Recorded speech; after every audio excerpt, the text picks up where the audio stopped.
Dan yang penting kita ingat bahwa ada banyak kasus kekerasan dan pelecehan seksual terjadi di pesantren. Ribuan santri mondok untuk belajar agama dan jadi orang baik. Tapi beberapa dari mereka justru pulang dengan luka batin yang dalam. Dari temuannya, ada puluhan kasus pelecehan seksual dan kekerasan pada anak yang terjadi di pesantren ilegal. Bahkan Kang Deddy curiga bisa jadi sebenarnya ada ratusan kasus. Halo teman-teman, pada video kali ini kita akan mereaction video dari Gerakan Peace ID dan juga nanti ada beberapa video-video lainnya. Ini terkait dengan pesantren yang diduga ilegal atau justru tidak resmi itu di Jawa Barat. Nah, nanti kita menonton dulu video dari Gerakan Peace ID dan videonya kita tonton dulu lah.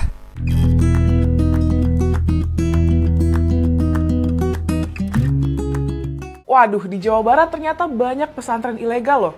Dan itu kata Gubernur Jawa Barat Kang Deddy Mulyadi menjadi tempat terjadinya pelecehan seksual pada anak-anak. Karena itu, saat Menteri Koordinator Bidang Pengembangan Manusia dan Kebudayaan atau PMK Muhaimin Iskandar mau ngelakuin razia pesantren ilegal, dia setuju banget. Dari temuannya, ada puluhan kasus pelecehan seksual dan kekerasan pada anak yang terjadi di pesantren ilegal.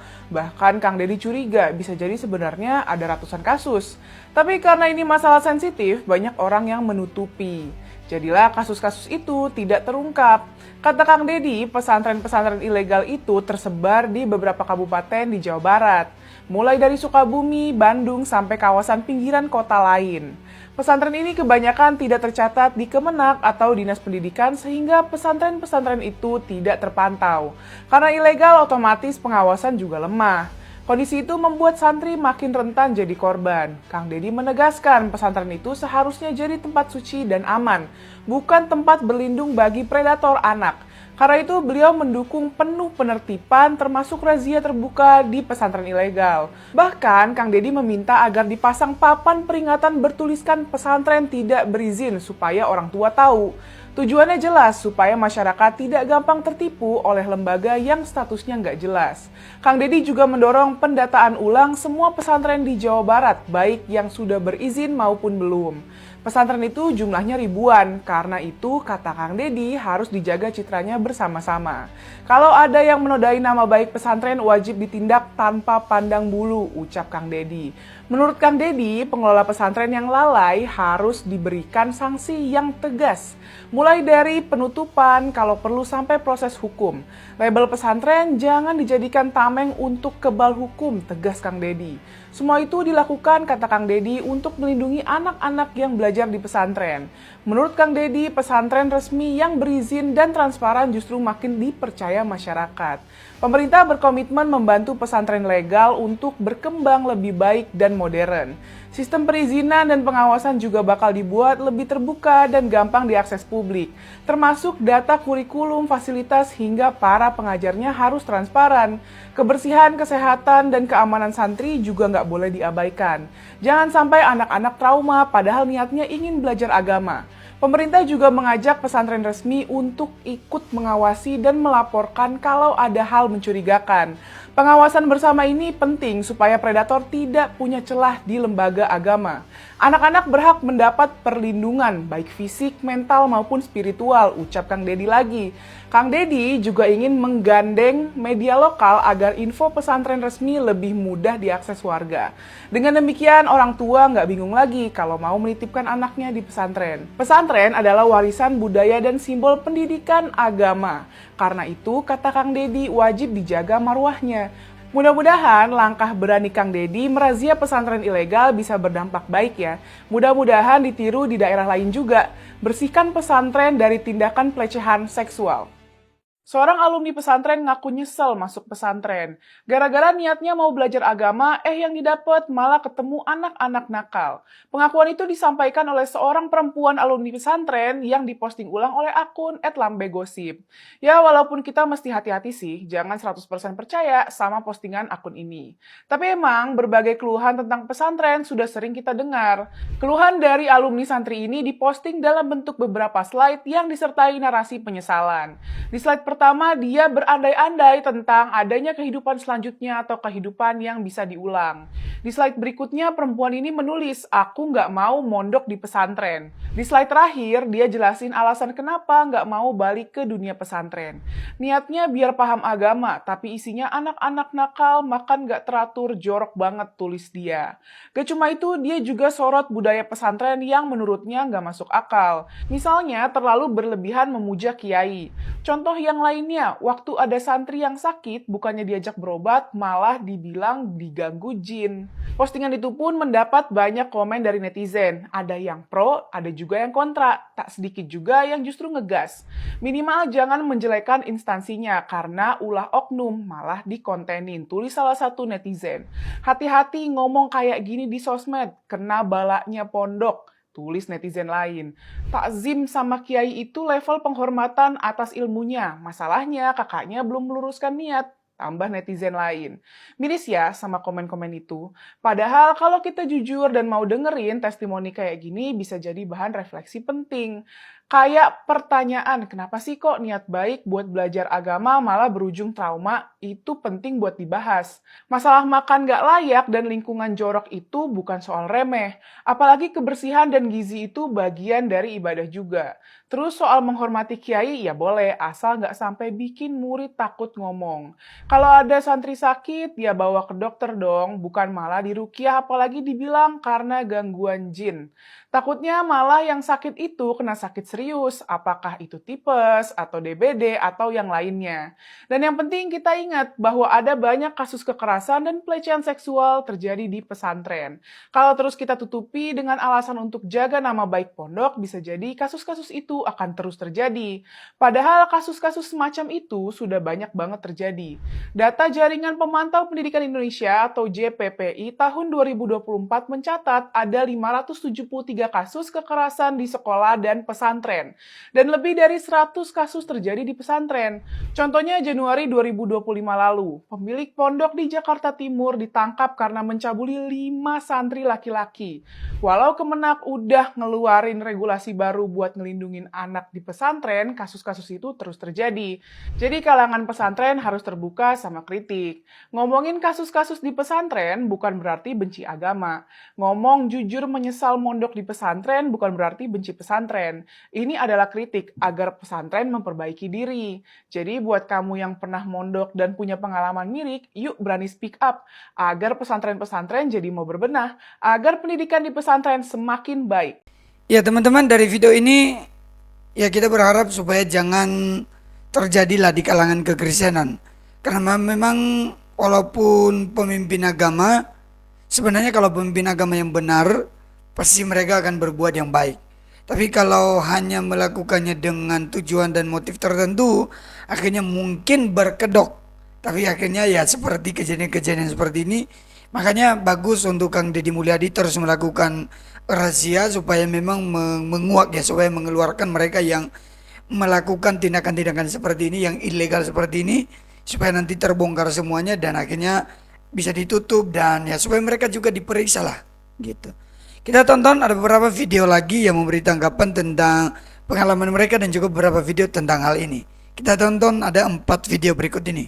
Gara-gara nonton drama Walid, santriwati akhirnya berani laporkan pimpinan pondoknya karena mencabuli puluhan santrinya. Jadi pimpinan pondok itu berinisial AF. Dia adalah seorang oknum pengasuh pondok pesantren di Lombok Barat, NTB. Dan dia pun dijuluki sebagai Walid Lombok. Menurut informasi yang beredar, Walid Lombok ini ternyata sudah melakukan aksi bejatnya sejak tahun 2015 sampai 2021 yang lalu. Dan diperkirakan sudah ada sekitar 22 orang santriwati yang menjadi korban pencabulannya. Salah satu modusnya, katanya Walid Lombok ini ingin mengusir jin dari tubuh santriwatinya. Makanya dia berani meraba-raba tubuh mereka saat malam hari. Bahkan Walid Lombok juga pernah menyuruh santriwatinya meminum air ludahnya. Dan yang terparah, Walid Lombok ini pernah memanipulasi korbannya dengan janji spiritual kalau mereka akan melahirkan keturunan wali kalau mereka mau berhubungan badan dengan si Walid ini. Nah, para santriwati ini yang sudah menjadi alumni baru berani melapor ke polisi setelah mereka nonton sosok Walid di series Bid'ah Malaysia. Akhirnya Walid Lombok ini pun sudah ditangkap polisi dan jadi tersangka. Kemudian buat siapapun yang mungkin pernah mendapatkan perlakuan dari Walid-Walid bejat di luar sana, segera laporkan ke pihak berwajib agar negara kita terbebas dari oknum Walid yang jahat seperti ini.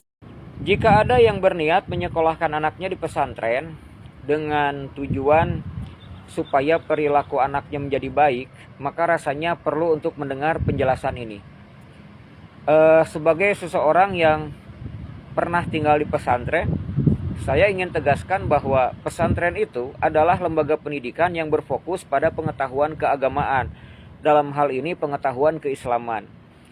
Pesantren itu bukan bengkel akhlak yang secara instan bisa merubah karakter anak. Di pesantren, anak diajarkan pendalaman pengetahuan agama dan monitoring ibadah secara real time, yang dengan itu diharapkan akan membentuk karakter soleh, berilmu, beriman, dan beradab. Dulu, orang yang masuk pesantren itu adalah orang-orang yang punya dorongan kuat untuk menimba ilmu agama dari kiai atau ulama yang punya sanad keilmuan yang soheh. Namun seiring berjalannya waktu, pesantren malah sering dijadikan sebagai tempat bagi anak yang bermasalah secara perilaku untuk dibentuk jadi baik. Menurut saya ini jelas tidak sejalan dengan tujuan didirikannya pesantren. Karena kalau ingin merubah karakter anak, yang lebih bagus itu ya di barak militer, bukan di pesantren. Kalau pesantren dijadikan sebagai tempat untuk mengkarantina anak yang nakal, maka yang terjadi adalah kenakalan di pesantren itu malah semakin menjadi-jadi. Dan pola pengasuhannya juga seringkali tidak terukur. Maka muncullah bullying, tindak kekerasan, dan kejahatan lainnya di pondok pesantren. Jadi, bagi orang tua yang ingin memasukkan anaknya ke pesantren, pastikan dengan niat yang benar. Niat agar anak belajar agama dengan baik, yang semoga dengan pemahaman agama itu bisa melahirkan akhlak yang baik. Kalau dirasa anaknya masih bermasalah secara perilaku, sebaiknya daftar saja dulu ke barak TNI. Setelah itu baru masukkan anaknya ke pesantren. Atau undang anggota TNI Polri untuk melakukan pembinaan terlebih dahulu di pesantren sebelum mereka memperdalam ilmu agama. Karena anggota TNI itu tindakan kerasnya terukur. Beda dengan warga sipil yang tindakan kerasnya tidak terukur dan berpotensi jadi kekerasan yang tidak terkontrol. Kamu pikir pesantren itu tempat paling suci dan aman, tapi kamu nggak akan percaya sisi gelap yang tersembunyi di balik temboknya. Ribuan santri mondok untuk belajar agama dan jadi orang baik. Tapi beberapa dari mereka justru pulang dengan luka batin yang dalam. Ada kasus kekerasan fisik, pemaksaan, bahkan pelecehan yang ditutupi atas nama pendidikan. Memang, nggak semua pesantren kayak gitu. Tapi banyak korban takut bersuara karena pelaku sering orang yang mereka panggil kiai. Dan lebih parahnya, beberapa pesantren masih beroperasi tanpa izin resmi dari pemerintah. Sejak 2020, tercatat lebih dari 30 kasus pelecehan dan kekerasan berat di lingkungan pesantren dan banyak yang belum tersentuh hukum. Dan itu baru awal dari sisi gelap dunia pendidikan yang katanya suci.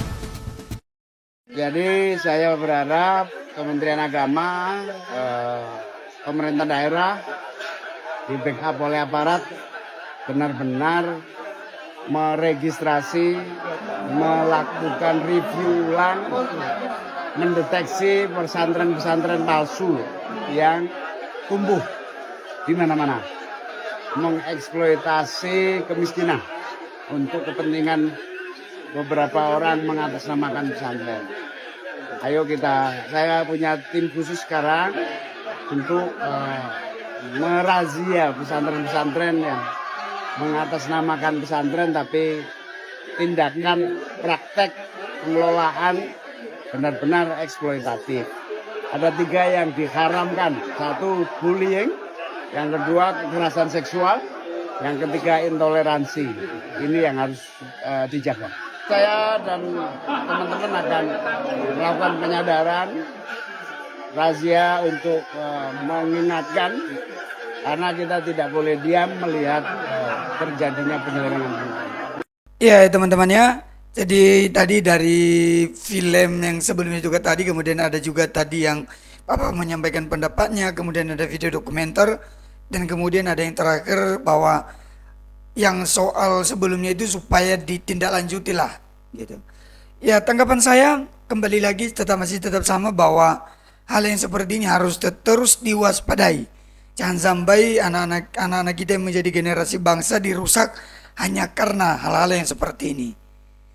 Mari kita tonton, ada 2 juga berita yang lainnya, video yang lainnya. Ini bukan tentang pesantren lagi, tapi ini tentang tindakan dilakukan ketika pergi ke daerah yang dianggap suci di sana. Kemudian nanti ada satu video yang menampilkan tentang ulama yang justru murtad. Mari kita tonton videonya. Pemirsa, jemaah umroh Indonesia asal Kabupaten Pangkep, Sulawesi Selatan melecehkan jemaah wanita asal negara Lebanon. Akibatnya jemaah Indonesia tersebut divonis 2 tahun penjara dan denda sekitar 200 juta rupiah.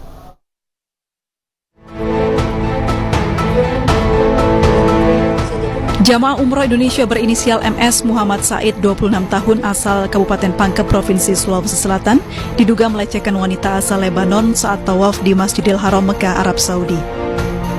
Akibatnya, setelah melalui rangkaian pemeriksaan polisi Arab Saudi dan pengadilan Arab Saudi, jamaah asal Indonesia tersebut divonis 2 tahun penjara dan denda sekitar 200 juta rupiah. Kepala Bidang Penyelenggaraan Haji dan Umroh Kantor Wilayah Kementerian Agama Sulawesi Selatan dikonfirmasi membenarkan kabar tersebut. Pihaknya mengaku telah melaporkan kejadian ini kepada Kementerian Agama Republik Indonesia. Pihaknya juga memastikan jemaah Indonesia tersebut telah mendapat pendampingan hukum oleh Kedutaan Besar Indonesia di Arab Saudi. Ada jamaah yang namanya Muhammad Said melakukan pelecehan seksual di depan Ka'bah. Ini kami sudah konfirmasi dengan KJRI sana dan memang ada nama Muhammad Said dari Pangkep sudah proses ditahan oleh pemerintah Saudi 2 tahun dan denda sekitar 5.000 rial. Diketahui MS berangkat umroh pada 3 November 2022 lalu melalui travel umroh asal Kabupaten Maros PT Madinah Bulaeng. Namun saat tiba di Arab Saudi, proses tawaf di Masjidil Haram, jemaah Indonesia tersebut dilaporkan wanita jemaah asal Lebanon telah melakukan pelecehan seksual dengan memegang payudara korban. Kejadian tersebut terekam CCTV Masjidil Haram Mekah. Dari Makassar, Leo Muhammad Nur, iNews melaporkan. 3 ulama kondang yang memilih untuk murtad. Abdullah Al-Qasimi. Ulama ini dikenal dengan kecerdasannya, bahkan digelari sebagai Ibnu Taimiyah modern. Namun diketahui ia jatuh cinta dan menikah dengan seorang gadis ateis di Beirut. Meninggal dalam keadaan murtad dan bahkan tak memiliki agama kala menghembuskan napas terakhir. Ahmad Uddin Lahis dari India. Pindah agama dari Islam ke Kristen berawal dari penyelenggaraan debat antara Islam dan Kristen tahun 1854. Ia merasa tertarik dan pindah agama pada tahun 1866. Disusul dengan anak dan istrinya. Khalif Majid Hasan dikenal sebagai salah satu mantan petinggi Perserikatan Islam di Inggris pada tahun 1974. Ia membaca Al-Quran dan buku-buku Islam. Keyakinan sedikit berkurang saat ia membandingkan isi buku yang tak seluruhnya sama seperti yang diajarkan oleh Nabi. Atas keraguannya itu, akhirnya ia memilih dan masuk agama Kristen. Ya, untuk teman-teman yang beragama Islam, kalau kalian menonton video ini ya, kalau kalian pergi umroh ya jaga diri baik-baik lah. Jangan sampai mencoreng nama baik Indonesia. Katanya kan pergi umroh, pergi ke tanah suci, tapi kok perilakunya seperti itu kan? Ini bukan soal agama lagi, tapi ya janganlah, ini nama Indonesia. Kemudian untuk yang ulama tadi ya, kalau Tuhan memanggil seorang untuk menjadi anaknya ya memang tidak ada lagi menjadi halangannya, pasti gitu. Kalau Tuhan manggil ke sana, ke jalan ya mungkin dari yang kiri ke lurus, pasti ada aja cara Tuhan. Dari manapun kemanapun Tuhan itu pasti memanggil, kalau memang dia sudah panggil, dan itu pasti dia dapati. Baik teman-teman, demikian aja video kita kali ini. Kalau kalian suka silahkan berikan like kalian dengan video ini.